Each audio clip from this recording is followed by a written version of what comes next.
जब भारत की आजादी के 75 साल हो, तब हिंदुस्तान के गरीब से गरीब व्यक्ति को भी रहने के लिए उसको अपना घर मिल जाए, ये काम मैंने सर पे लिया।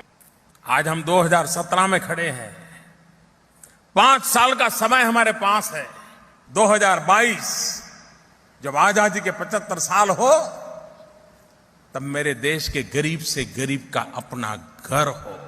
2022 आजादी के 75 साल, हिंदुस्तान के हर परिवार के पास, गरीब से गरीब हो, गांव हो, शहर हो, झुग्गी झोपड़ी में रहता हो, फुटपाथ पर रहता हो, कहीं पर रहता हो, उस परिवार के पास उसका अपना पक्का घर हो। और मैंने व्रत लिया है, संकल्प किया है कि 2022 आजादी के 75 साल होंगे, तब तक हिंदुस्तान में एक भी परिवार ऐसा नहीं होगा जिसका अपना खुद का पक्का घर नहीं होगा।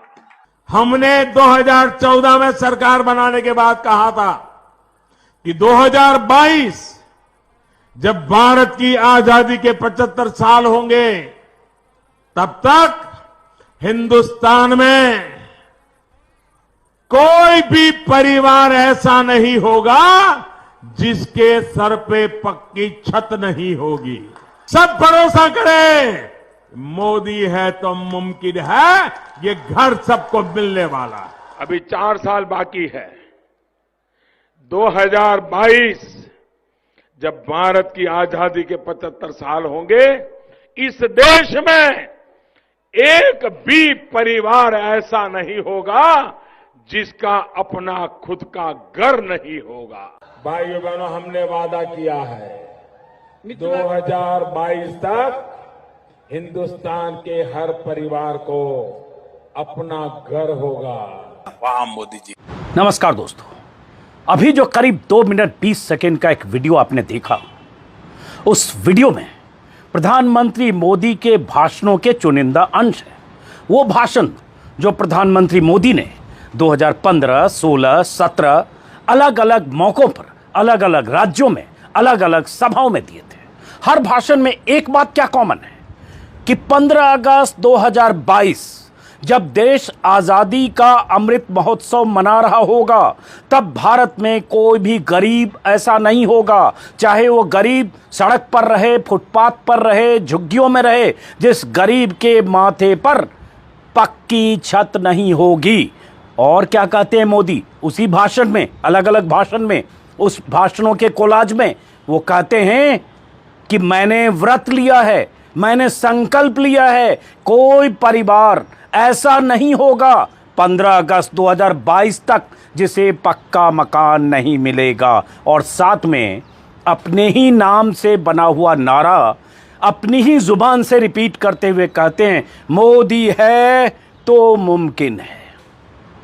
ये वीडियो, इस वीडियो का कोलाज बनाकर कांग्रेस, टीआरएस और कुछ विपक्षी दलों के नेता लगातार कल देर शाम से आज सुबह से वायरल कर रहे हैं।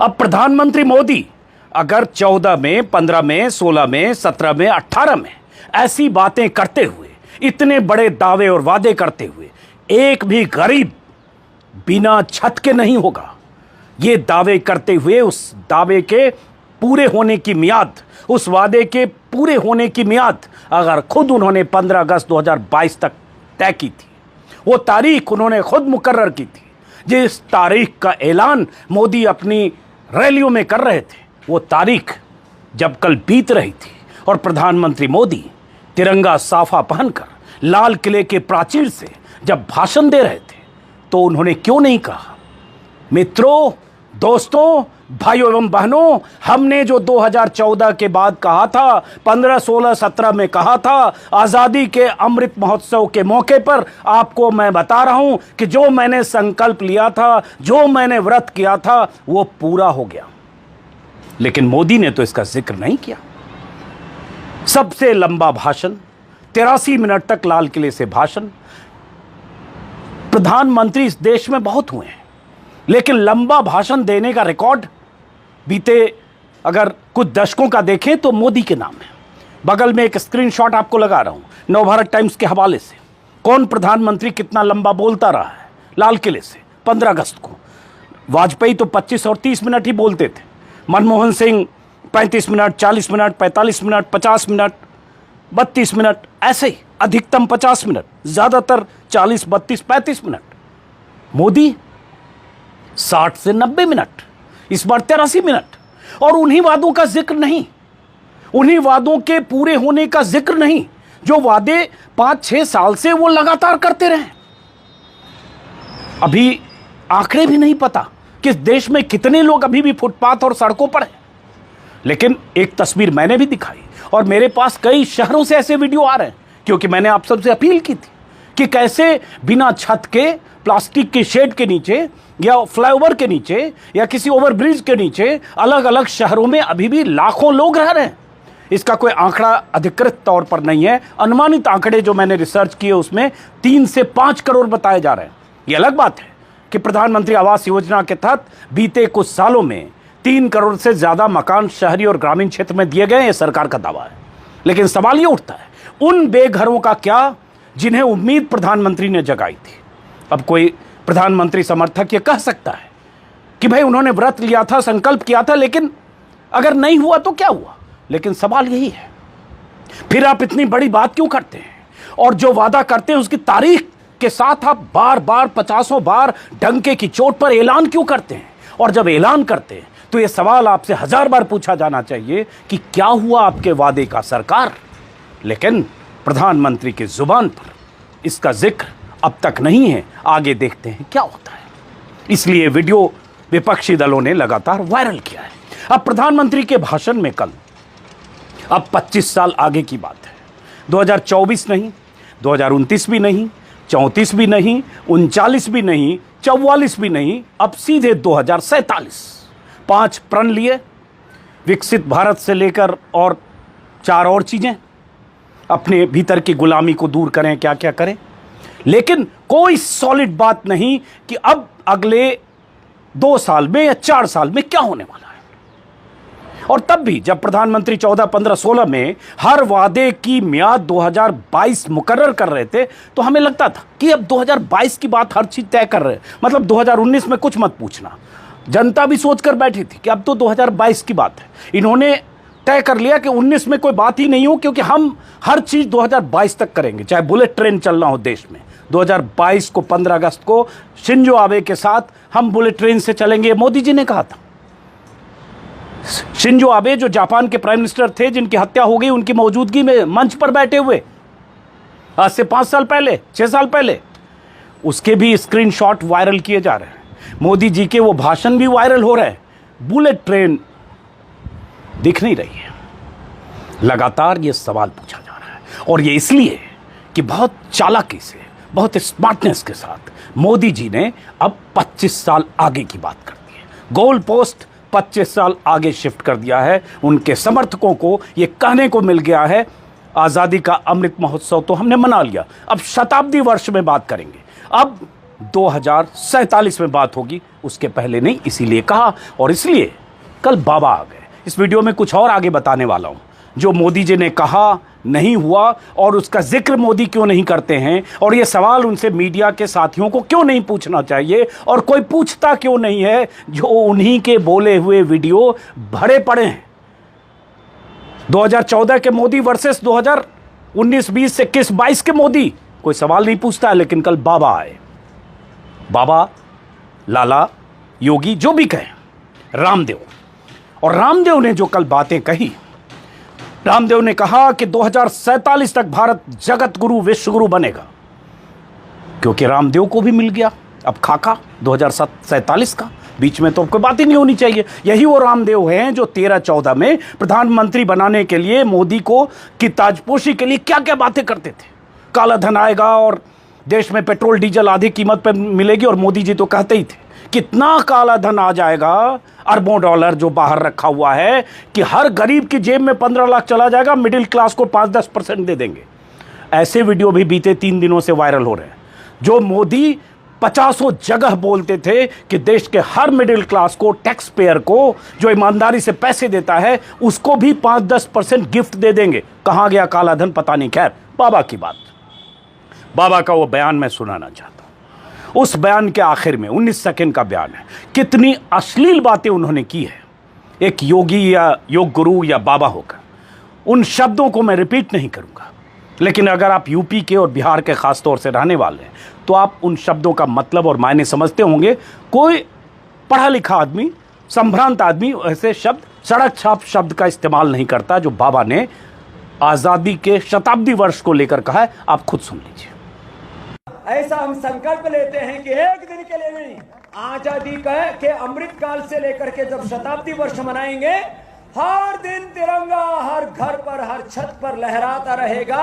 ये घर घर तिरंगा, हर घर तिरंगा 2047 तक चलेगा भाई। अब तो पहलम पहला। ये थे बाबा। आखिर में क्या कहा आपने सुना, मैं रिपीट नहीं कर रहा। अब सबको ये डमरू बजाने के लिए मिल गया है 2047। कल चैनल्स, विपक्ष के, माफ करें बीजेपी के नेता तो एकदम लहालोट हो ही रहे थे कि प्रधानमंत्री ने तो विश्व गुरु बनाने, जगत गुरु बनाने का खाका खींच दिया। विकसित भारत, इतनी बड़ी बात की है जो आज तक किसी प्रधानमंत्री ने की ही नहीं थी। विकसित भारत किसी ने सोचा ही नहीं था। लेकिन विकसित भारत बनने से पहले, सुनने में अच्छा लगता है, उससे पहले मोदी जी जो आपने वादे किए थे, उन वादों का हिसाब कब देंगे, कौन पूछेगा? वो वादे क्या थे? काला धन हो, चाहे महंगाई हो, चाहे बेरोजगारी हो। लोग सवाल कल पूछ रहे हैं कि महंगाई का मौ नहीं बोला, बेरोजगारी का बौ नहीं बोला, नौकरी का नौ नहीं बोला, काला धन का कौ नहीं बोला, रुपया का रू नहीं बोला। बोला क्या? 2047 अग्रसर हो जाएंगे। 2047 में हम न जाने क्या क्या बन जाएंगे। और 2022 में हम जो बनने थे उसका क्या हुआ? जो आप 5 साल से बार बार 2022 की बात कर रहे थे उसका क्या होगा? हर बार आप 2022 की जब बात करते थे मोदी जी 14, 15, 16, 17, 18 में, तो हम सबको लगता था 2022 तक तो कुछ चमत्कार होने वाला है। वाकई बहुत सारी ऐसी चीज़ें देश में हो जाएगी, बदलाव हो जाएगा। लेकिन हिंदू मुसलमान तो मोदी जी काफ़ी हो गया। नफरत की खाई तो काफ़ी चौड़ी हो गई। दिलों में जहर तो काफ़ी भर गया। जहन में जहर तो काफ़ी भर गया।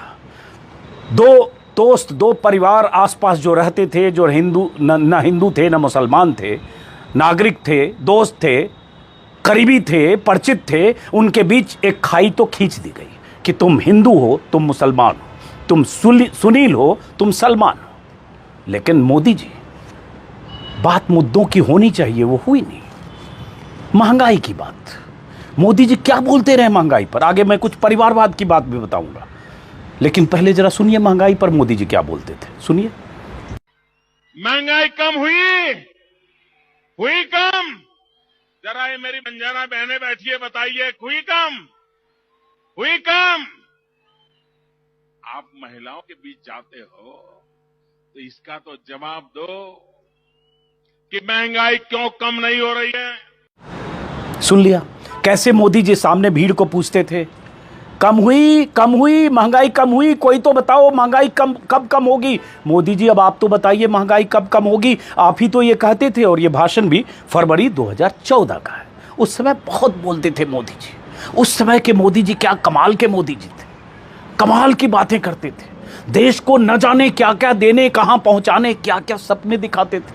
अच्छे दिन तो 2 शब्द थे, लेकिन मोदी जी के जुबान से जो वादे निकलते थे, जो उम्मीदें निकलती थी, लगता था उम्मीदों का हिमालय खड़ा है और हर शख्स उस हिमालय के नीचे खड़ा है। बस मोदी जी देश में आएंगे और हर शख्स हिमालय के ऊपर पर, माउंट एवरेस्ट पर जाएगा, उम्मीदों के माउंट एवरेस्ट पर, और झंडा फहराएगा। झंडा तो कल लाल किले से फाड़ गया। आज़ादी का अमृत महोत्सव मना लिया गया। मेरे घर के ऊपर भी झंडा है, आज भी लगा हुआ है। आपके घरों और छतों पर भी झंडा है।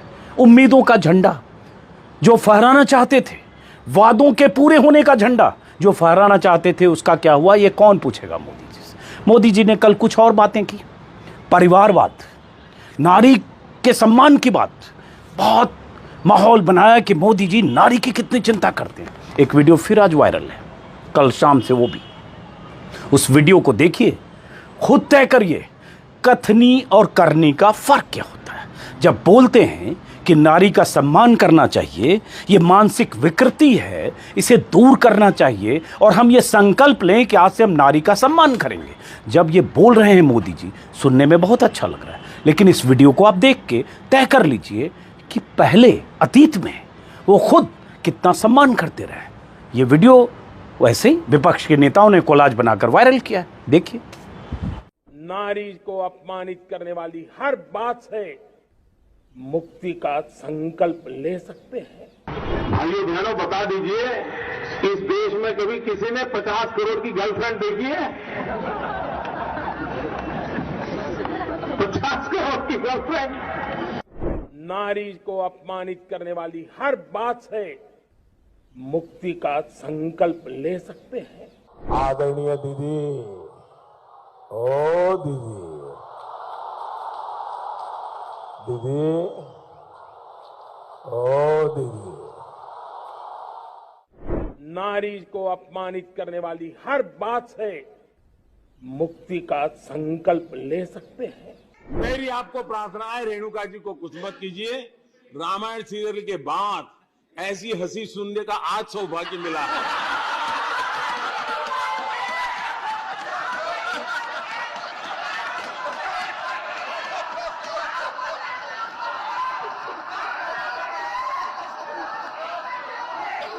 सुन लिया आपने, संसद में मोदी किस भाषा का इस्तेमाल रेणुका चौधरी जैसी वरिष्ठ नेता के लिए कर रहे थे। और उस इस्तेमाल जब भाषा का कर रहे थे, एक किरदार जिसका मैं नाम नहीं लूंगा, पौराणिक किरदार जिसका जिक्र करते हुए, तो मोदी के आसपास बैठे बीजेपी के नेता, बड़े नेता, मंत्री, सांसद ठहाके लगा रहे थे। किसी को नहीं लगा कि ये बात अपमानजनक है, सब ठहाके लगा रहे थे, मजाक उड़ा रहे थे। लेकिन ये कोई पहली बात नहीं है। मोदी जी के नाम ऐसे कई रिकॉर्ड दर्ज हैं। 50 करोड़ की गर्लफ्रेंड, कांग्रेस की विधवा। किसी महिला को कांग्रेस की विधवा कहना, जिसके पति इस देश के प्राइम मिनिस्टर थे, जिनकी हत्या हो गई, जो आतंकियों की साजिश का शिकार हो गए, मानव बम के शिकार हो गए। एक पूर्व प्रधानमंत्री जिनकी पत्नी विधवा हैं, पति नहीं है, उन्हें आप कांग्रेस की विधवा सोचिएगा मोदी जी। और इसके अलावा 50 करोड़ की गर्लफ्रेंड सुनंदा पुष्कर के लिए, ओ दीदी, ये मोदी जी है। तो हाथ कंगन को आरजी, क्या किसी और को सुनने की जरूरत नहीं है। उसके बाद तो बाकी लिस्ट देखेंगे तो किसने क्या कहा, उसमें बहुत सारे बीजेपी में है। मायावती के लिए इस तरह की अश्लील भाषा का इस्तेमाल करने वाले दयाशंकर, उनकी पत्नी, वो सब बीजेपी में है। दर्जनों नेता हैं, लेकिन बाकियों की बात क्या करें जब मोदी जी खुद यही कहते रहे। लेकिन लाल किला के प्राचीर से विश्व को संदेश देना है कि हम कितने बहुत संस्कारी हैं, कितने हम मर्यादा की कितनी बात करते हैं, भारत को दिशा देने की कितनी बात करते हैं, कितनी दूर तक सोचते हैं। करनी और कथनी का फर्क यही दिखता है जब मोदी ऐसी बातें करते हैं। और जब मैं आज ये वीडियो कर रहा हूं, मैं जानता हूं कि आप में से बहुत लोगों को बुरा लगेगा, जो मोदी समर्थक हैं, नाराज होंगे, गाली देने लगेंगे कि तुम हर वक्त मोदी की बात करते हो। हाँ, हर वक्त मोदी की बात करता हूं, ज्यादातर वक्त, क्योंकि मोदी देश के प्राइम मिनिस्टर हैं, क्योंकि मोदी ने ही अच्छे दिन के वादे किए थे, क्योंकि मोदी से ही देश को उम्मीद थी, 8 साल से वही प्राइम मिनिस्टर है, तो बात तो उनकी करनी होगी। बहरहाल, परिवारवाद की बात, मोदी जी परिवारवाद की बात जब कर रहे थे, और जब की, तालियां तो बजी, लेकिन सारे चैनलों में, स्टूडियो में, बहसों में विपक्ष नेताओं की कुंडली खंगालते हुए, विपक्ष के नेताओं को टारगेट पर लाते हुए क्या कुछ कहा गया। परिवारवाद मतलब सिर्फ गांधी परिवार होता है क्या, या परिवारवाद का मतलब वो भी होता है जो स्क्रीन पर आपको ये जो चेहरे दिख रहे हैं, आप देख रहे होंगे, ये किसी परिवार का हिस्सा है कि नहीं? स्क्रीन पर जो देख रहे हैं, इसमें कौन कौन है?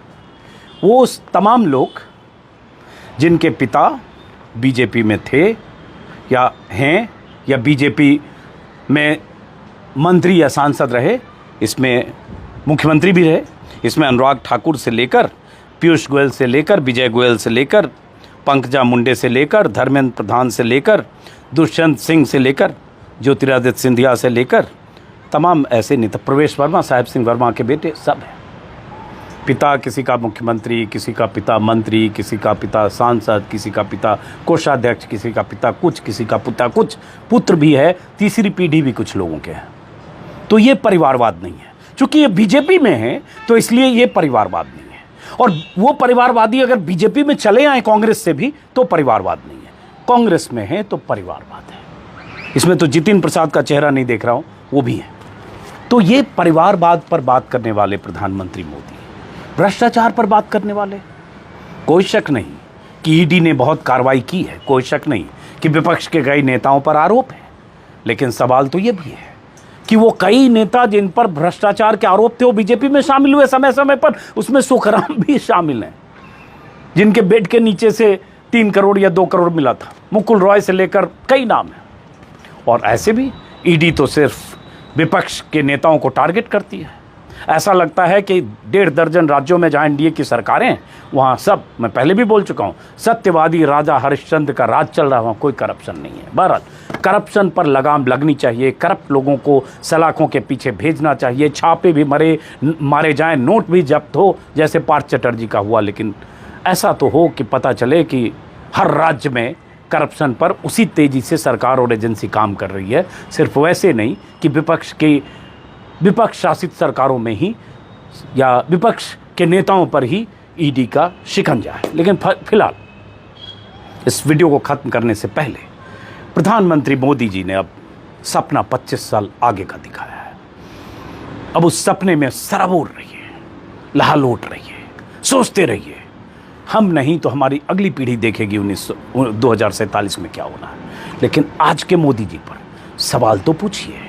जिस दिन आप सवाल पूछने लगेंगे, जिस दिन पूछने लगेंगे कि जितनी बातें आपने कही थी 2022 के लिए, काला धन से लेकर हर चीज, वो सब क्यों नहीं हुआ? रुपए की सेहत खराब होने की बात हो, कितनी बात रिपीट करूं? जिस दिन आप पूछेंगे उस दिन मोदी को लगेगा कि ये अब हमें डिलीवर करना है। वरना उन्हें लगता है कि हमने कह दिया, जनता ने मान लिया, उसके बाद बस धर्म का मामला है।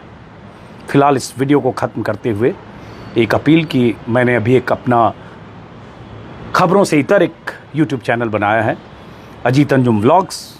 अगर आपको दिलचस्पी है खबरों की दुनिया से बाहर, ज़िंदगी के कई रंग होते हैं, तो मैं आपसे अपील करूंगा कि उस यूट्यूब चैनल को भी सब्सक्राइब करेंगे। गूगल, यूट्यूब पर सर्च करें अजीत अंजुम व्लॉग्स, आपको मिलेगा। जो जहां देखूंगा इससे अलग वो दिखाने की कोशिश करूंगा। इस चैनल को तो आप सब्सक्राइब करें ही, कहने की ज़रूरत नहीं है।